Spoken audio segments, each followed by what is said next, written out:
Buenas tardes, estamos aquí en una de las aulas de nuestra facultad y hoy tenemos la visita de un reconocido economista, Ricardo Delgado, que además integra los equipos técnicos de uno de los candidatos a presidente en este ciclo en el cual están participando todos los técnicos de los distintos candidatos. Ricardo Delgado es uno de los técnicos del equipo económico de el candidato Massa. Te damos la bienvenida. Gracias, Alfredo.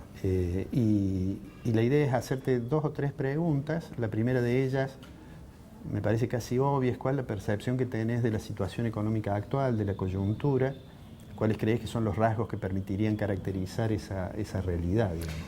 A ver, yo creo que uno puede sintetizar la situación económica actual y sobre todo la herencia que en un par de meses va a dejar este gobierno al que sigue como una suerte de campo minado.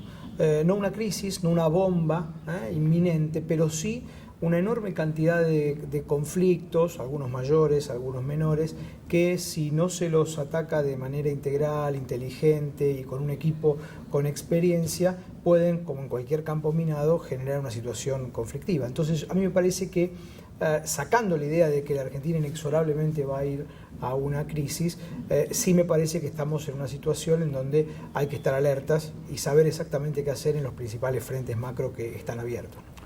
De los problemas, esto que caracterizan esta situación compleja, digamos, ¿cuáles dirías que son los desequilibrios más importantes? Bueno, yo te diría que el desequilibrio básico y la raíz de los problemas por los cuales la Argentina hoy se quedó sin dólares, se quedó sin capacidad de inversión, se quedó sin capacidad de poder producir para exportar, tiene que ver con la inflación.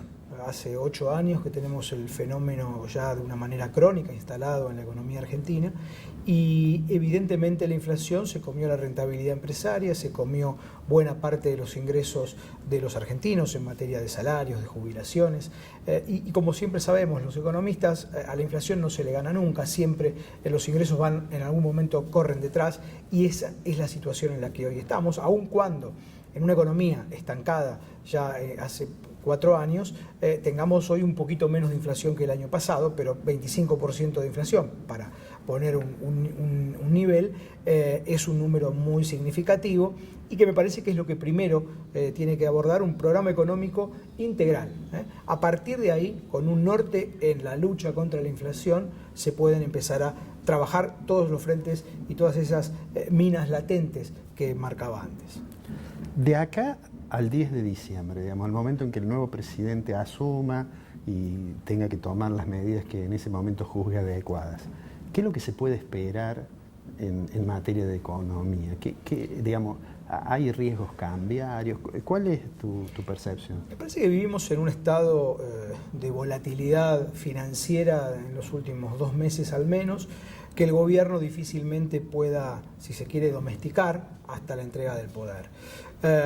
A la tendencia natural de los argentinos de dolarizarse en momentos previos a los cambios de gobierno, se le suma ahora esto que planteábamos antes, la ausencia estructural de dólares que tiene la economía argentina para operar normalmente, por eso existe lo que se conoce como cepo, las restricciones cambiarias, y entonces la economía está en una suerte de corsé, de trampa de crecimiento que justamente por la falta de dólares le impide volver a crecer. Yo creo que de acá al 10 de diciembre tenemos que esperar muy poco, ojalá que el gobierno haga, te diría, la plancha de acá al 10 de diciembre, que no introduzca todavía más ruido para que la herencia no sea mucho más compleja. Porque si bien es cierto que faltan algo más de 60 días, ciertamente en 60 días se pueden agudizar algunos de esos conflictos que, bueno, como planteábamos antes, van a ser herencia del próximo gobierno. El contexto internacional, la situación complicada de Brasil, la desaceleración de China, ¿cómo nos va a afectar? A ver, ciertamente el contexto internacional es absolutamente relevante para una economía de ingresos medios y que depende de los flujos comerciales y también financieros como la Argentina. Esto es absolutamente así, sobre todo si Brasil, que es nuestro principal socio comercial, está en problemas. Brasil este año ya está en recesión, probablemente esa tendencia continúe en el 2016, con lo cual por el lado de Brasil va a ser poco lo que el gobierno nuevo va a poder recibir en materia de empuje hacia ese crecimiento que tenemos que volver a recuperar. La situación china también es una situación, yo no te diría compleja en términos, digamos, de gravedad de crisis, pero sí en términos de que le ha puesto de alguna manera un techo a la suba de los precios de las commodities. China es el principal demandante de commodities argentinos en particular, y en consecuencia el nuevo gobierno va a recibir no un precio hiper bajo como el que tuvimos al final de la convertibilidad, pero sí un precio que hoy, teniendo en cuenta la inflación y el aumento de costos internos, ya pone a algunas economías, sobre todo a las economías regionales, en una situación muy conflictiva y de complicación, en un contexto además en donde Estados Unidos se fortalece y su propia moneda, el dólar, también se fortalece, y eso no ayuda en términos de poder vender más y a precios más interesantes en el mundo.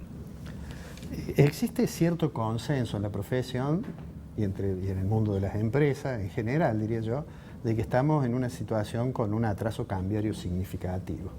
Cuando ustedes miran el frente externo, ¿qué es lo que están pensando? ¿Están pensando de que es factible una modificación del tipo de cambio nominal, es decir, una devaluación, o están pensando en algunos otros instrumentos? Yo creo que el final de tu pregunta me parece que tiene la clave. Creo que el dólar es un instrumento. Pensar en la devaluación como la solución de los problemas es un error estratégico importante, y que por desgracia los argentinos hemos apelado en la historia económica reciente y no tan reciente durante muchas oportunidades. Entonces, me parece que lo que tenemos que pensar es que tenemos que tener un plan económico que sea consistente, que sea serio, que sea percibido por los que toman decisiones de producción, de inversión, de consumo como tal. Tenemos que tener un equipo sólido que haya mostrado experiencia y resultados de gestión a mano. Y eso lo que va a hacer es que la necesaria unificación de los distintos mercados del dólar, hoy tenemos el dólar oficial, pero también tenemos el blue, tenemos el contado con liquidación, o el dólar bolsa, o el dólar de tarjeta, una multiplicidad de dólares que lo que hacen es básicamente hacer que aquellos que tienen realmente dólares digan, ¿entramos a la Argentina o no entramos? No, entremos en el momento en que haya uno solo, unificado, y haya señales creíbles que ataquen el problema por la cual la Argentina se quedó sin dólares. Hoy quien tiene un dólar lo va a retener, y aquel que no lo tiene va a tratar de conseguirlo, y ese es el peor de los problemas. Yo creo que los argentinos tenemos, como pasó a mediados de 2002, 2003, 2004, cuando los propios argentinos se dieron cuenta que había un programa que iba a mejorar la situación, van a volver a ser los primeros que, habiendo fugado los dólares, los van a traer a la Argentina. Te agradezco mucho, Ricardo. Por supuesto, esta es tu casa. Sos egresado de una universidad pública. Así es. De la Universidad de Buenos Aires. Así es. Y por supuesto te agradecemos no solamente la posibilidad de esta entrevista, sino de la conferencia que vas a dar dentro de algunos minutos en el aula magna. Muchísimas gracias. Te agradezco mucho.